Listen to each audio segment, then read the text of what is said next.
माता सीता की निंदा करने वाला धोबी पूर्व जन्म में कौन था? मिथिला नाम की नगरी में महाराज जनक राज्य करते थे। उनका नाम था शीरध्वज। एक बार वे यज्ञ के लिए पृथ्वी जोत रहे थे। उस समय फाल से बनी गहरी रेखा द्वारा एक कुमारी कन्या का प्रादुर्भाव हुआ। रति से भी सुंदर कन्या को देखकर राजा को बड़ी प्रसन्नता हुई और उन्होंने उस कन्या का नाम सीता रख दिया। परम सुंदरी सीता एक दिन सखियों के साथ उद्यान में खेल रही थी। वहाँ उन्हें एक सुख पक्षी का जोड़ा दिखाई दिया जो बड़ा मनोरम था। वे दोनों पक्षी एक पर्वत की चोटी पर बैठकर इस प्रकार बोल रहे थे, पृथ्वी पर श्री राम नाम से विख्यात एक बड़े सुंदर राजा होंगे। उनकी महारानी सीता के नाम से विख्यात होंगी। श्री राम सीता के साथ 11,000 वर्षों तक राज्य करेंगे। धन्य है वे जानकी देवी और धन्य है वे श्री राम। तोते को ऐसी बातें करते देख सीता ने यह सोचा कि ये दोनों मेरे ही जीवन की कथा कह रहे हैं, इन्हें पकड़कर सभी बातें पूछूं। ऐसा विचार कर उन्होंने अपनी सखियों से कहा, यह पक्षियों का जोड़ा सुंदर है, तुम लोग चुपके से जाकर इसे पकड़ लाओ।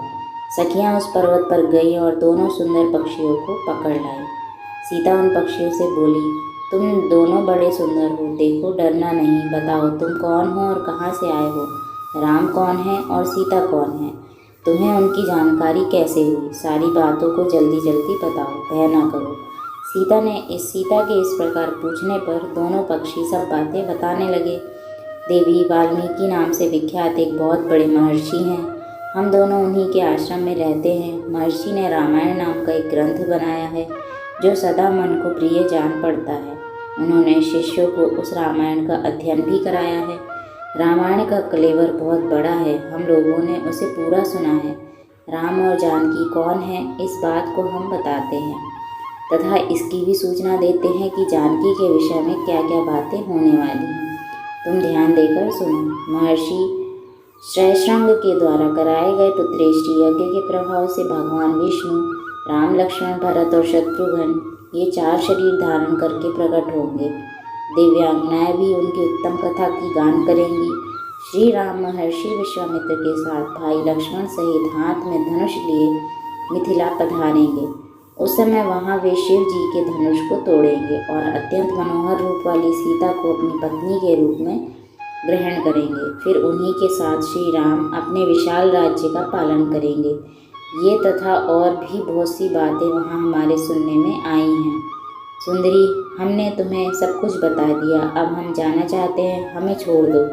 पक्षियों की ये अत्यंत मधुर बातें सुनकर सीता जी ने उन्हें मन में धारण किया और पुनः उन दोनों से पूछा, राम कहाँ होंगे, वे किसके पुत्र हैं और कैसे वे आकर जानकी को ग्रहण करेंगे, मनुष्य अवतार में उनका श्री विग्रह कैसा होगा। उनके प्रश्न सुनकर शुकी मन ही मन जान गई कि ये ही सीता हैं। उन्हें पहचान कर वह उनके सामने उनके चरणों पर गिर पड़ी और बोली, श्री रामचंद्र का मुख कमल की कली के समान सुंदर होगा, नेत्र बड़े बड़े तथा खिले हुए, नासिका ऊंची पतली और मनोहारिणी होगी, भुजाएं घुटनों तक, गला शंख के समान, वक्षस्थल उत्तम व चौड़ा होगा, उसमें श्रीवत्स का चिन्ह होगा। श्री राम ऐसे ही मनोहर रूप धारण करने वाले हैं, मैं उनका क्या वर्णन कर सकती हूँ। जिसके 100 मुख हैं वह भी उनके गुणों का बखान नहीं कर सकता। फिर हमारे जैसे पक्षी की क्या बिसात है। वे जानकी देवी धन्य है जो शीघ्र रघुनाथ जी के साथ हजारों वर्षों तक प्रसन्नतापूर्वक विहार करेंगी। परंतु सुंदरी, तुम कौन हो? पक्षियों की बातें सुनकर सीता अपने जन्म की चर्चा करती हुई बोली, जिसे तुम लोग जानकी कह रहे हो वह जनक की पुत्री मैं ही हूँ। श्री राम जब यहाँ आकर मुझे स्वीकार करेंगे तभी मैं तुम दोनों को छोड़ूंगी। तुम इच्छानुसार खेलते हुए मेरे घर में सुख से रहो। यह सुनकर शुकी ने जानकी से कहा, साध्वी, हम वन के पक्षी हैं, हमें तुम्हारे घर में सुख नहीं मिलेगा। मैं गर्भिणी हूँ, अपने स्थान पर जाकर बच्चे पैदा करूँगी, उसके बाद फिर यहाँ आ जाऊँगी। उसके ऐसा कहने पर भी सीता ने उसे नहीं छोड़ा। तब उसके पति ने कहा, सीता, मेरी भार्या को छोड़ दो, यह गर्भिणी है, जब यह बच्चों को जन्म दे देगी तब इसे लेकर फिर तुम्हारे पास आ जाऊँगा। तोते के ऐसा कहने पर जानकी जी ने कहा, महामते, तुम आराम से जा सकते हो, मगर यह मेरा प्रिय करने वाली है, मैं इसे अपने पास बड़े सुख से रखूँगी। जब सीता ने उस सुखी को छोड़ने से मना कर दिया तब वह पक्षी अत्यंत दुखी हो गया। उसकी करुणायुक्त वाणी में कहा, योगी लोग जो बात कहते हैं वह सत्य ही है। किसी से कुछ ना कहे, मौन होकर रहें, नहीं तो उन्मत्त प्राणी अपने वचन रूपी दोष के कारण ही बंधन में पड़ता है। यदि हम इस पर्वत के ऊपर बैठकर वार्तालाप ना करते होते तो हमारे लिए यह बंधन कैसे प्राप्त होता। इसलिए मौन ही रहना चाहिए। इतना कहकर पक्षी पुनः बोला, सुंदरी, मैं अपनी इस भार्या के बिना जीवित नहीं रह सकता, इसलिए इसे छोड़ दो। सीता, तुम बहुत अच्छी हो, मेरी प्रार्थना मान लो। इस तरह उसने बहुत समझाया, किंतु सीता जी ने उसकी पत्नी को नहीं छोड़ा। तब उसकी भार्या ने क्रोध और दुख से व्याकुल होकर जानकी को श्राप दिया, अरे, जिस प्रकार तू मुझे इस समय अपने पति से अलग कर रही है, वैसे ही तुझे स्वयं भी गर्भिणी की अवस्था में श्री राम से अलग होना पड़ेगा।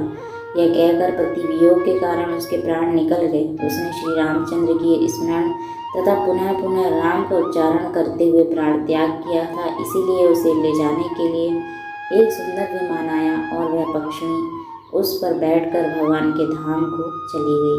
भार्या की मृत्यु हो जाने पर पक्षी शोक से आतुर होकर बोला, मैं मनुष्यों से भरी श्री राम की नगरी अयोध्या में जन्म लूँगा तथा मेरे ही वाक्य से इसे पति के वियोग का भारी दुख उठाना पड़ेगा।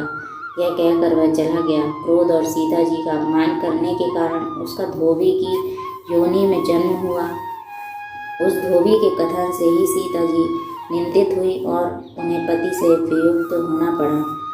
धोबी के रूप में उत्पन्न हुए उस तोते का शाप ही सीता जी का पति से बिछो कर आने का कारण हुआ और वे वन में गई। अगर यह प्रसंग आपको पसंद आया हो तो लाइक करें, दोस्तों में शेयर करें और ऐसे ही जानकारियों के लिए चैनल को सब्सक्राइब करें। धन्यवाद।